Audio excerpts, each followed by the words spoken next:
Hi, my name's Dan Keane. I'm a composer, producer and musician based in the southeast of England, and for those of you who are new here, I make videos about sampling and composing. As a musician who makes films about the things that I do, I had to invest quite a lot of money and time in equipment and seemingly random skills like lighting, cameras and lookup tables in order to weave together a narrative that makes for slightly engaging content.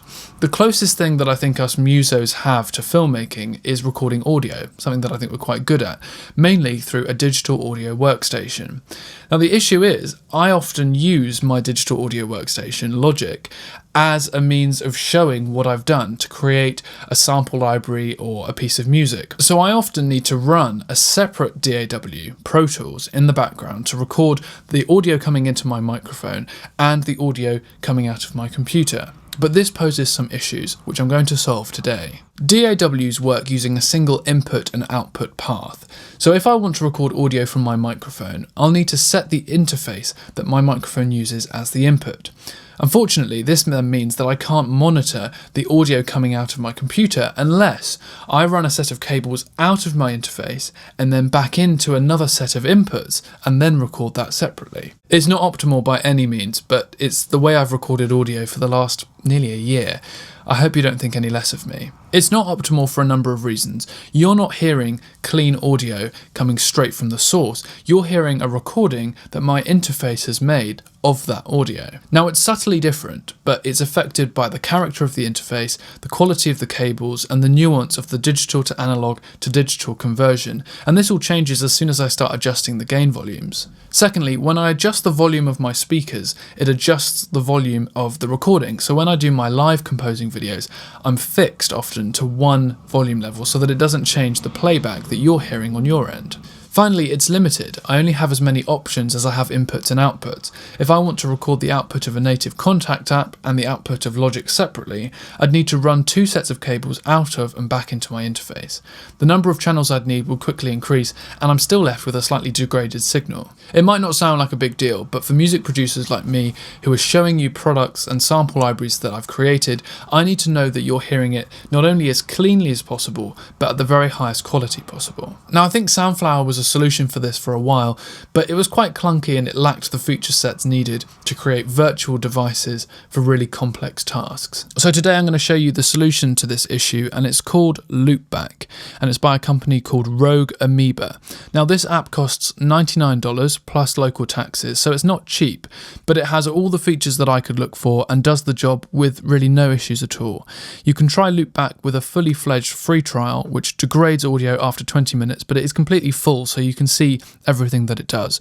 I should mention here that I'm not sponsored by Rogue Amoeba, but they did send me this product for free. So this is the website, rogueamoeba.com, and they've made a few apps in the past. You might recognize Audio Hijack. Interestingly, they are also the same people who maintained Soundflower for a little while before this sort of superseded it. With the power of Loopback, it's easy to pass audio from one application to another.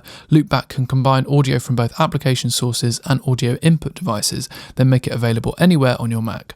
With an easy to understand wire-based interface, Loopback gives you all the power of a high-end studio mixing board right inside your computer, and you can download it there or purchase it there.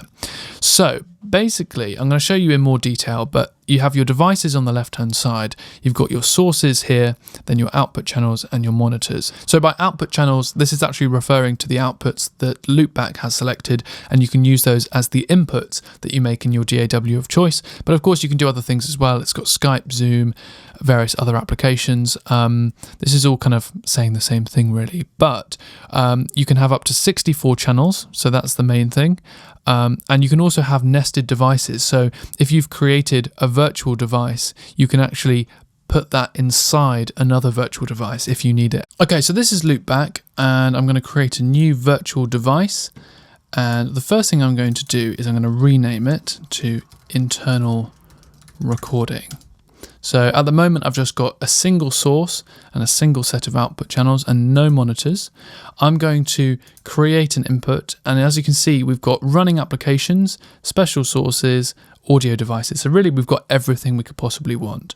I'm going to create one here for Keyscape because I want Logic to pick up what I'm creating by playing. So I could use this in a stage situation or something. So anything I play, it's going to come straight through into my output channels, and I've then got the option to add an audio device, which in this case is my interface. It's the Sapphire Pro 40 by Focusrite. So that's going to input 1 and 2. But if I want to change this, all I need to do is I can just kind of drag and drop to the various outputs, and this will actually send to those outputs. So it works as a sort of monitoring software as well.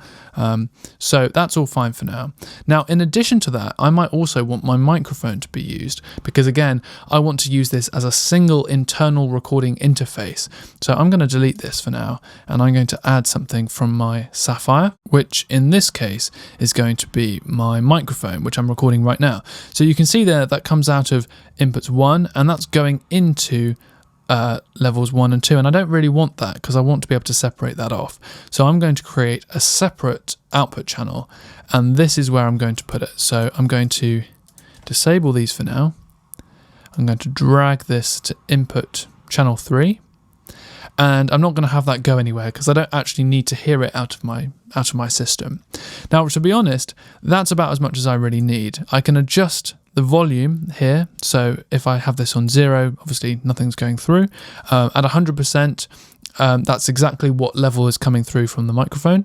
And I can do the same thing with this. I can actually mute the application when I'm capturing, which is quite helpful. And now if I go into Logic and I go into my preferences here, at the moment it's set as my input and output being to Sapphire, but I can change this to internal recording. Now, as soon as I select that, it's going to initialize, and I can now create an input. And as you can see, it will only have as many inputs as I have. So if I set this to a stereo input of inputs 1 to 2, this is going to be my computer audio. And then I'm going to create another audio channel, and this is just going to be for my microphone. This is going to be input number 3. As you can see, this is the input from my microphone, a little bit hot right now.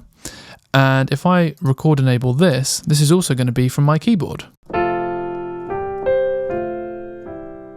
As I mentioned before, you can monitor multiple applications. So at the moment, computer audio is only actually monitoring my Keyscape library. And that's for good reason, because I also want Contact to be a separate thing. So I could go in here and I've got my Thrumming Textures Earth set up, and I'm going to click Contact as another input.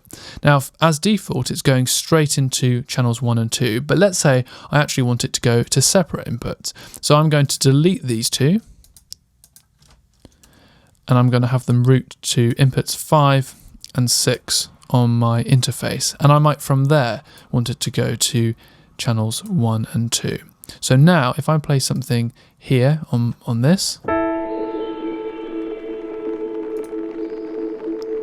we can still hear everything, but as you can see, it's going through different output channels.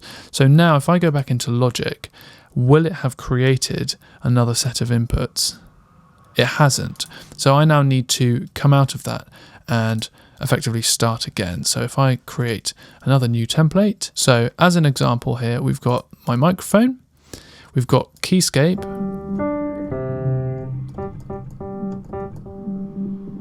and the Contact one at the bottom here is just the sound of my Thrumming Textures Earth. So when I turn down the volume of Keyscape, Contact is still playing, and vice versa. If I turn this up but turn Contact down, I'm only getting the sound of Keyscape. So this is going to enable me now to record specific applications and mix them after the fact. Of course, you can use this when you do live streaming with things like OBS and other software like that. But also, if you're doing remote lessons because of a lockdown that's coming into place, you're able to do this now on Zoom, things like that. You can set your input device as a virtual device that you've created using Loopback.